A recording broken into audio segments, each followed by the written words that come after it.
April 1st, 1993. In Nashville's Metro Council chamber, Phil Bredesen stands at the podium and delivers his State of Metro address. The city he's been trying to rewire for the last 2 years is at an inflection point. He wants to build a downtown arena. He wants to spend public money, real public money, something Nashville has never been bold enough to build before. He knows the room is skeptical. So instead of opening with numbers and bond structures and projected revenues, he asks them to close their eyes. Imagine going up over the city in a helicopter. It's the year 2000. And from up there, look at what we've built. An arena downtown, parks and greenways and libraries. A skyline that finally looks, from the air, like somewhere that matters. And he's not describing what exists. He's conjuring what could. And here's what makes that moment so remarkable. Bud Adams hasn't called yet.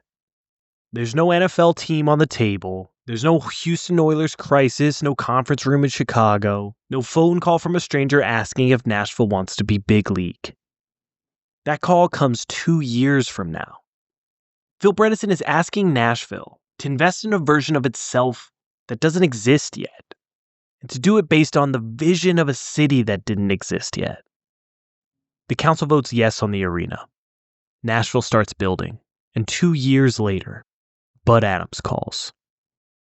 This is episode 2 of our series on stadiums and cities. Last episode, we followed 2 storms to a conference room in Chicago. Bud Adams leaving Houston with a problem no renovation could fix, and Phil Bredesen building a new Nashville and looking for the loudest possible proof that it was working. They found each other in Nashville, signed a deal. This episode is about what happened after the deal became concrete, after the imaginary helicopter ride became a real building on a real riverfront, paid with real public money. We're going to look at what the deal actually said, what Nashville traded, what Nashville got, and what was written to the walls of the stadium before a single game was ever played. And at the end of the episode, we're going to come back to this chamber, to this speech, to the imaginary helicopter. Because from up there, it looked like Nashville had made it. But what you couldn't see from up there, that's what this episode's about. This is Loophole City, a stadium that changed a city.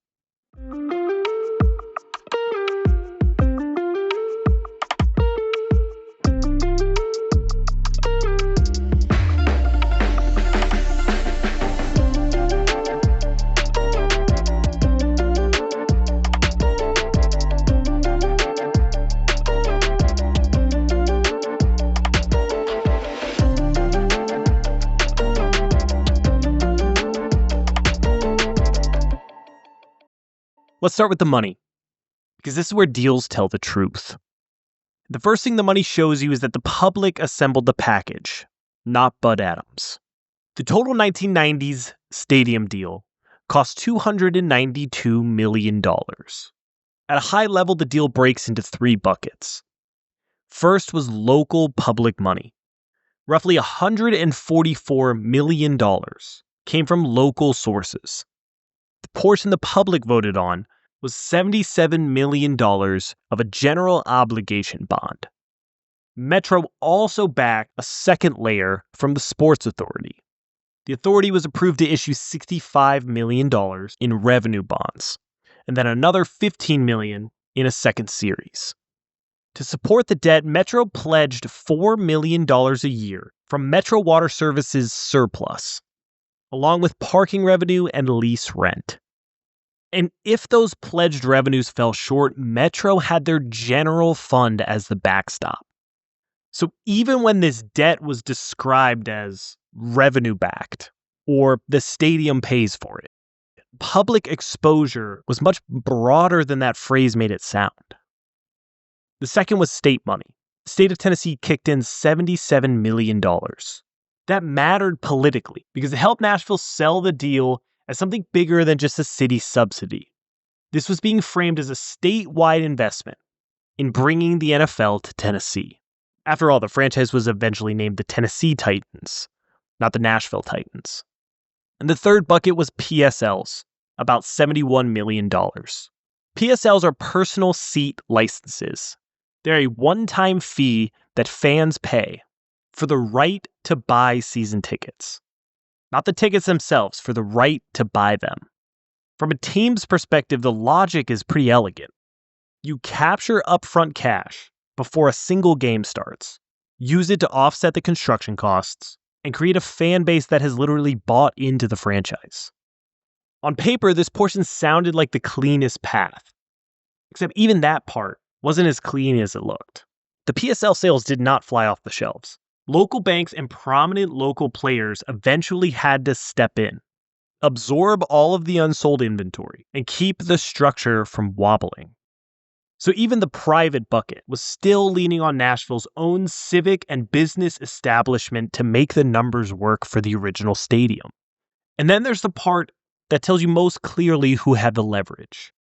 Notice who isn't in the structure. Bud Adams. Bud Adams did not put in upfront construction money for the stadium. That is the real shape of this deal. The public assembled the package. The public carried the risk. The public built the machine. And in return, Nashville got the team, the status, and the hope that the payoff would extend beyond football. That's what makes this structure so important, because every piece of it was designed to sound narrower than it really was. The vote for the bonds sounded like Democratic buy-in. The revenue bonds sounded self-contained. The payment from Metro Water sounded technical. The state share sounded like outside help, and the PSLs sounded private. Each one of these descriptions is true, just not true enough. What they add up to is a city stretching hard to land a franchise, using every tool it has, and spreading the cost across enough buckets that not a single one has to carry the full political weight by itself. And that's before you even get into the lease. The lease was signed in 1996. It ran through 2039. Buried inside was a phrase that sounds almost reasonable the first time you hear it.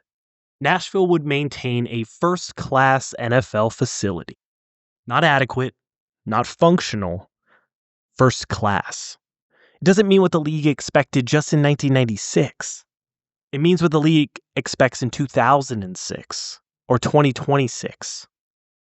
Every time the league standards move, bigger screens, more suites, climate control, Nashville is on the hook to keep up. That structure is an obligation.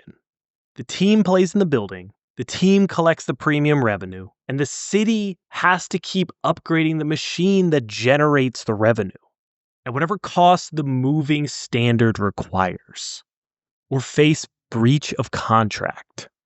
And the city stays on the hook for keeping the whole stadium current for 43 years. Every new stadium built somewhere else resets what first class means. Every new building in Dallas or Los Angeles or Las Vegas quietly raises the bar Nashville has to clear. The clause doesn't really end.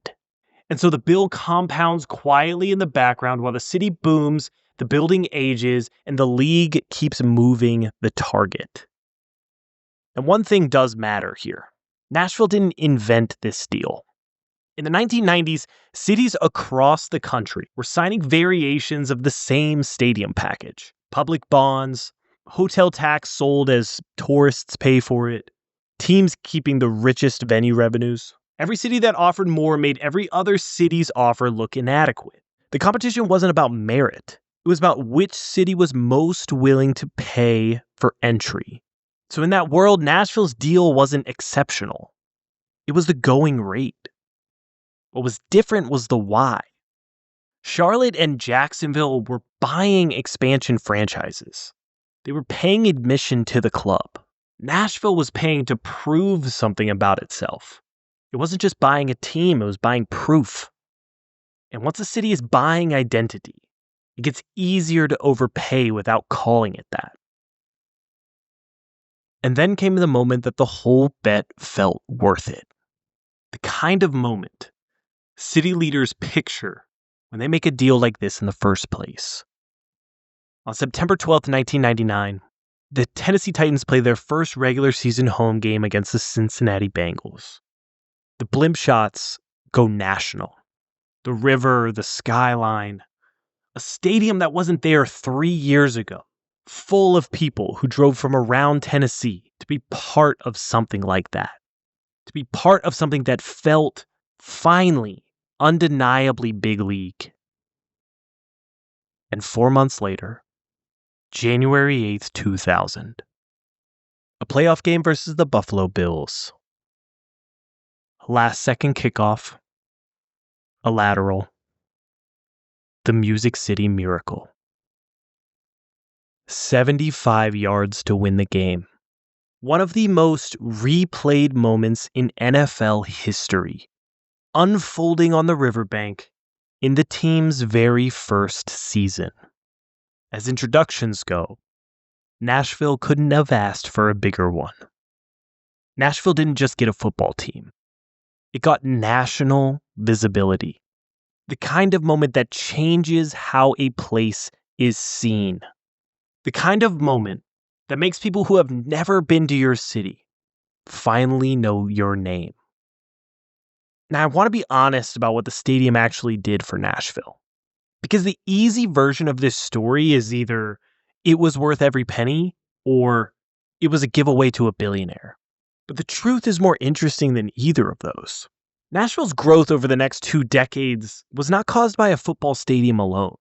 It was healthcare, higher education, country music, a state capital tilting towards a corporate economy that needed somewhere to land. All of that mattered, and all of that was in motion before the first game was ever played. But the stadium changed one specific thing: the signal. Before the Titans, Nashville was a growing regional capital with a great music scene, healthcare, and a lot of potential the rest of the country had not fully noticed yet.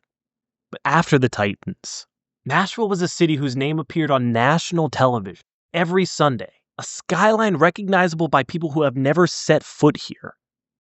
An identity, a place that had arrived, that was serious, that was worth paying attention to, broadcasted into living rooms 5 months out of the year. That signal compounded. Tourism exploded. Downtown went from a struggling, half-empty core Bredesen inherited to one of the busiest entertainment districts in the country. And the honky-tonks that were barely surviving in the 90s became the beating heart of a downtown economy worth billions. Corporations noticed too. And as more and more employers arrived in healthcare, finance, tech, Nashville started to feel like the kind of city ambitious companies wanted to bet on. No relocation consultant writes NFL team as a line item in a site selection analysis. But what they do ask is this a major city? Does it have the energy, the talent base, the infrastructure, the quality of life that will attract and retain the people we want to hire? And somewhere between 1996 and 2010, Nashville's answer to that question shifted decisively and permanently in ways that are genuinely hard to separate from what the city built on the East Bank and what the building said about Nashville's belief in itself. Phil Bredesen's imaginary helicopter wasn't just a rhetorical device. It was a bet. It would act like it belonged before it had proof. It would invest in a version of itself that didn't exist yet and trust that investment would summon the reality. And by almost every measurable standard of civic ambition, population growth, corporate investment, tourism, national profile, cultural output, that bet paid off. The city Bredesen imagined in the air in 1993 exists. You can walk around in it, and that matters. But if you only tell the story from the air, this is where it ends. The skyline arrived, the signal worked. But success doesn't erase structure. It just makes structure easier to ignore when things are going well. And the same model that helped Nashville arrive also left fingerprints on the ground. In the land, in the lease, in the way the East Bank was built. and in what the riverfront could no longer become. The East Bank Stadium was built in the way that all 1990 stadiums were built, for cars. The site was chosen because it was cheap, industrial land, barge lots across the river from downtown, not because it was a neighborhood, not because people lived there. The design optimized for game day flow. It had highway access, parking lots capable of handling tens of thousands of vehicles, controlled revenue capture inside of the gates. Because buried in the original deal was a requirement for 7,500 parking spots. At a pretty standard planning investment, that much parking eats up roughly 57 acres of land. That's not a few lots around the stadium. That's a huge piece of Metro-owned riverfront, effectively committed to storing cars. I think that matters because people talk about the old East Bank like Metro just failed to do something with it. Like the city has this blank canvas and somehow never got around to building the neighborhood it imagined. But a lot of that land was never really available for a neighborhood in the first place. On paper, yes, Metro owns it. But in practice, the deal had already assigned the land a job. Its job was parking. Its job was getting people in and out on Sundays. So when Nashville talked about East Bank redevelopment, a lot of that vision was colliding with the basic physical reality. You cannot build a real neighborhood on land that is contractually required to function like a giant parking system. On Sundays, the East Bank roared. Every other day, it sat silent. The original pitch included a promise. The stadium would anchor the broader East Bank redevelopment. A real neighborhood would grow around it with parks and transit and new life around it. The stadium would be the first domino. What followed instead for the next 25 years was seedy motels, truck stops, vacant lots, and a Shoney's. Some of the most valuable riverfront real estate in Middle Tennessee, directly across the Cumberland from downtown, sat in a sea of asphalt while the city boomed around it. That's the opportunity cost that doesn't appear in the original documents. Nashville built a stadium and called it development, but it built an island. Then there's the other cost, the one that doesn't show up on a map.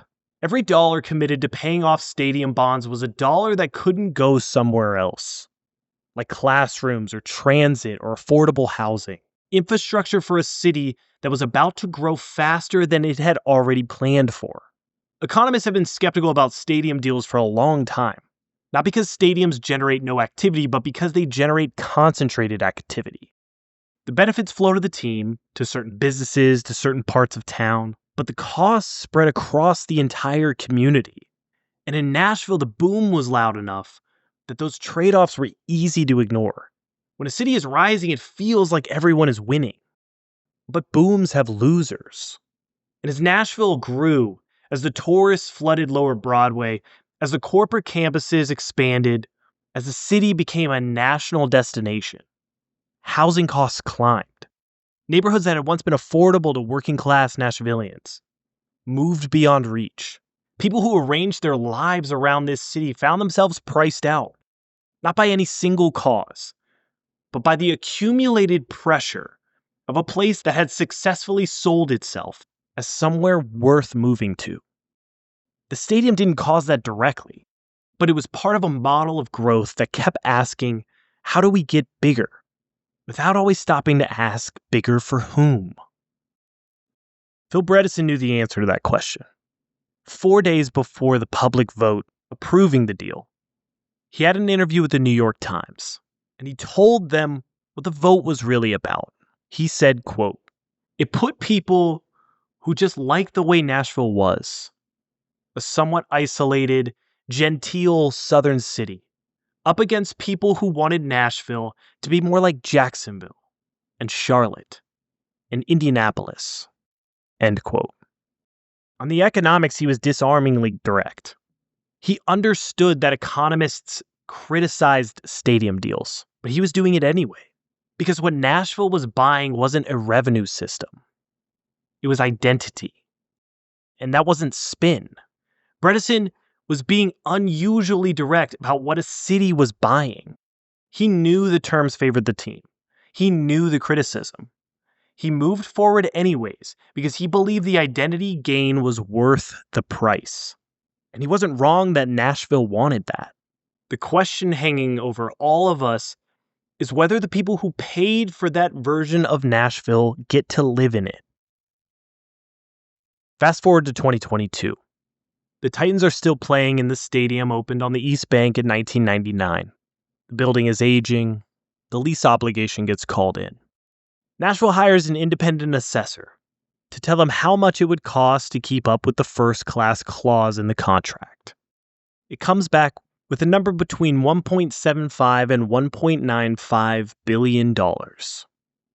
And suddenly that small phrase in a 1996 lease has become enormously expensive.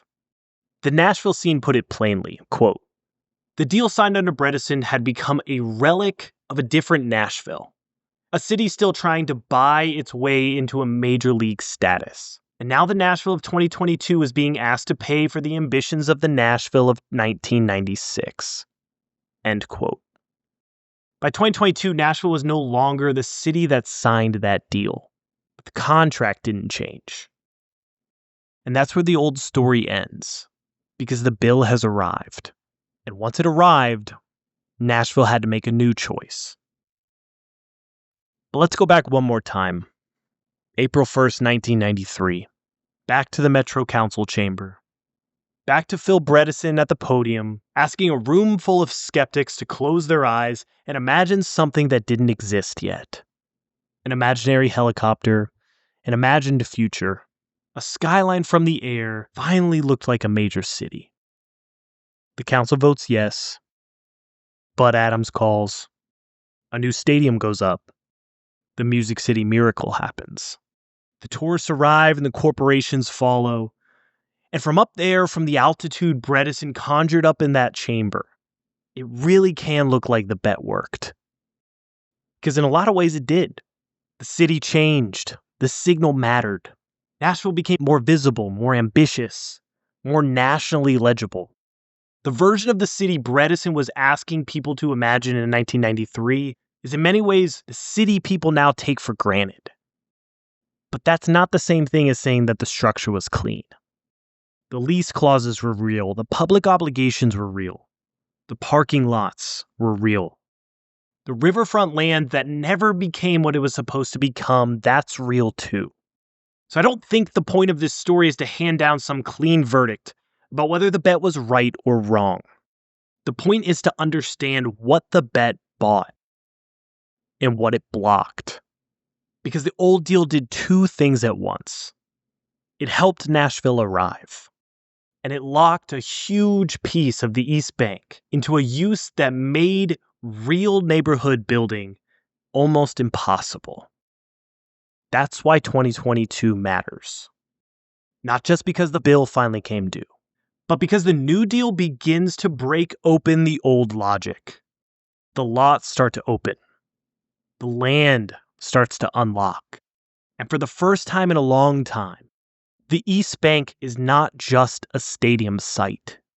It can become development land again. And that's what episode 3 is about. What Nashville does when the asphalt starts to give way. Whether a city asks different questions this time.